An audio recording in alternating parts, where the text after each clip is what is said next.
Ellen Bohm, a uniquely evil monster, Bohm took out her petty grievances on the innocents she was supposed to protect, her own infant children. Christina Walters. Christina wasn't your average single mom, she was a gangbanger, eager for her first kill. Pity the unfortunate soul who crosses her path tonight. Pamela Gourlay, an addict desperate for a fix, comes knocking on her neighbor's door in the middle of the night. In her pocket, she's carrying a boning knife. Kathleen Worrell, sibling rivalry runs out of control in this frightening tale of familial disharmony and bloody murder.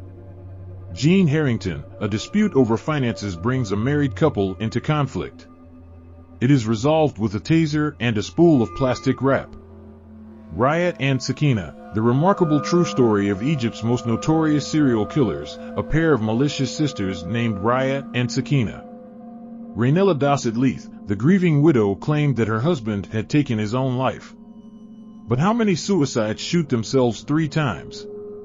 Marlene Johnson, a possessive wife, an affair that never was, a life cut short in the name of pathological jealousy. The relationship between Ellen Booker and Paul Bohm was a difficult one for her friends and family to fathom. Ellen was just a teenager. Paul was a married man with children and a reputation as a womanizer. He was also old enough to be Ellen's father. Still, the fresh-faced 18-year-old was besotted with her older lover, determined to lure him away from his wife and kids. She eventually succeeded in 1980, when the couple used money that Ellen had inherited from her paternal grandparents to put a down payment on a house in St. Louis, Missouri. In September of 1981, the Bohms welcomed a daughter, Stacy, into their lives. 4 years later, on September 22, 1985, Ellen gave birth to a son, Stephen Michael Bohm. Within a month of his birth, Ellen was pregnant for a 3rd time. By then, the marriage was already in trouble. The couple was taking more and more time apart.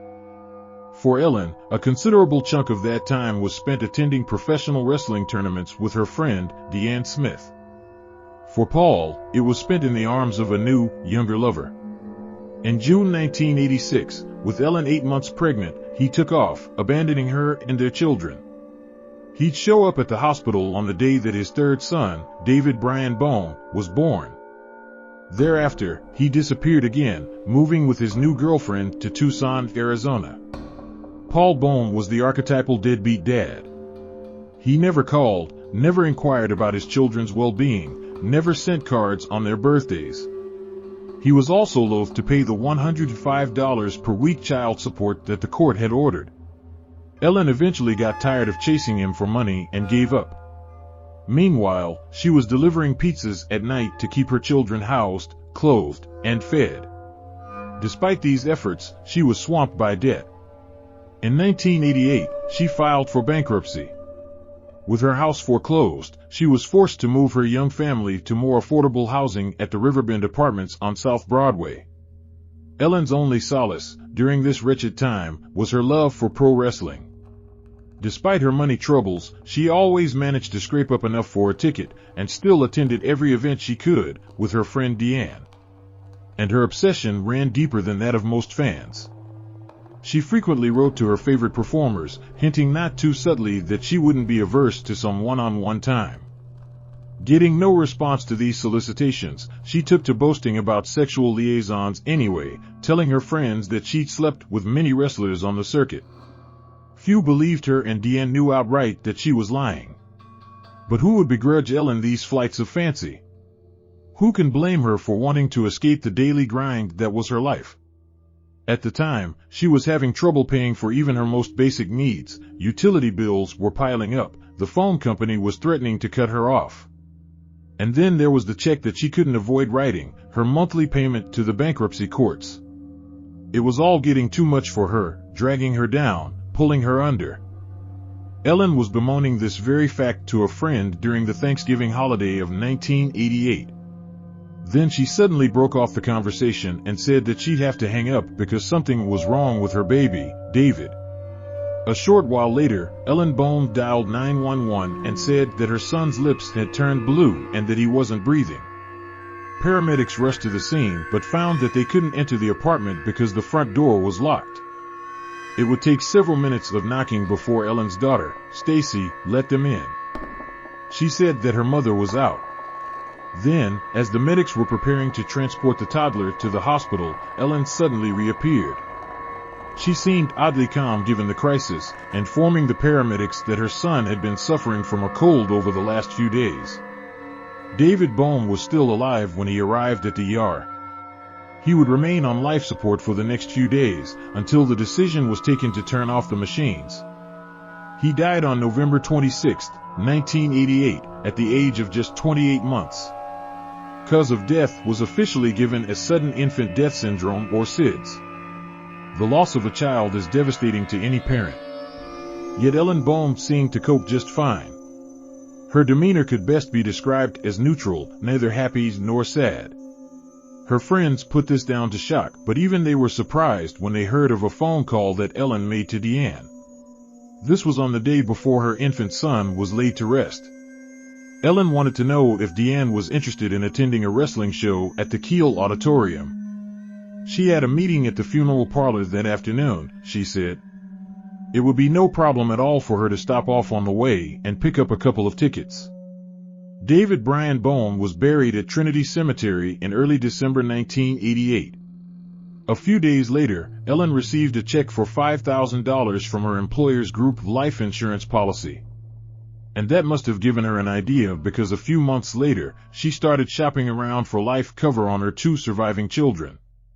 6 policies were eventually written with 3 different insurers. They valued each child's life at $100,000. On the evening of September 13, 1989, an accident occurred in the Bohm household. Stacy was in the bathtub when a hairdryer somehow fell into the water. The child received a severe jolt that left her screaming in pain with blood trickling from her nose.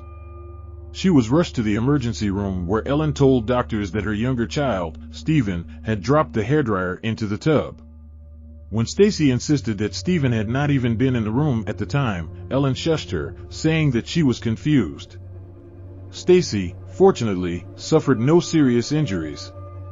She was treated and discharged. But just 9 days later, another tragedy befell the Bohm family. On Monday, September 25, 1989, Ellen called her workplace and spoke to a coworker, telling her that she was taking 4-year-old Stephen to the emergency room. He's been feeling under the weather since his latest round of vaccinations, she claimed.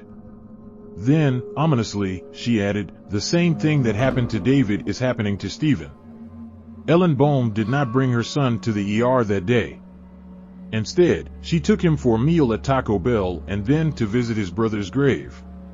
At 11:30 a.m., she phoned the colleague she'd spoken to earlier and told her that the doctors had examined Stephen and found nothing wrong with him. She said that she was taking him home and would be back at work in the morning. She wouldn't, though. The afternoon was about to take a tragic turn. Just after 1 p.m. on that September afternoon, one of Ellen Bohm's neighbors was startled by someone pounding at his front door. The man worked as a paramedic, and so he was used to his neighbors coming to him for first aid assistance and always willing to help. This time it was Ellen Bohm that he found on his doorstep, and she appeared distraught. "Please come quick," she said. "My son, he's not breathing." The medic immediately went to his phone and called for an ambulance.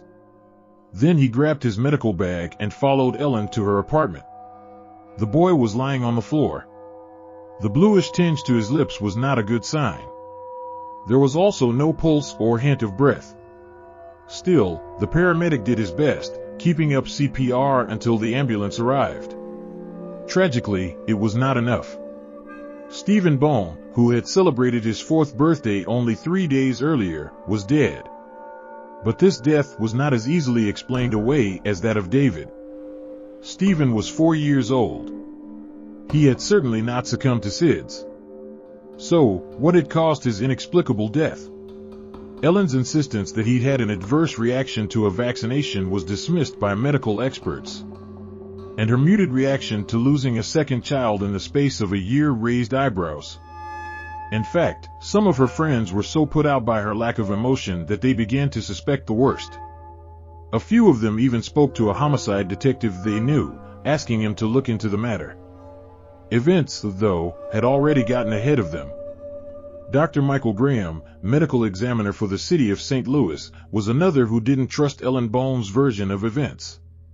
Graham was convinced that Stephen had been suffocated, a view that he shared with investigators looking into the case. That sent the detectives on a quest to find a motive, and it wasn't long before they learned of the insurance policies. Ellen, it seemed, was already writing checks. She'd recently splashed out on a new car, hardly the actions of a mother grieving the tragic death of her 4-year-old son. So now the police had motive and they had opportunity.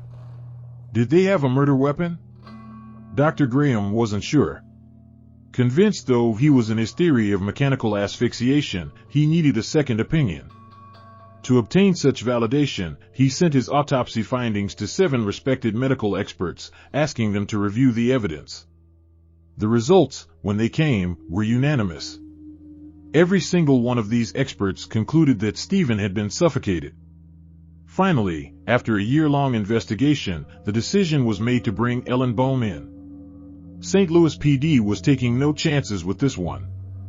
They had consulted beforehand with the FBI, gaining insights into the best way to approach the interrogation. When Ellen walked into the interview room, she found herself confronted with an array of charts and exhibits, detailing her checkered financial history, the insurance policies she'd purchased, her recent spending spree, and the medical records of her children. And the strategy worked. Just a few hours in and Ellen Boehm was admitting to ending the lives of her children. She wasn't taking responsibility, though. This was everyone's fault but hers.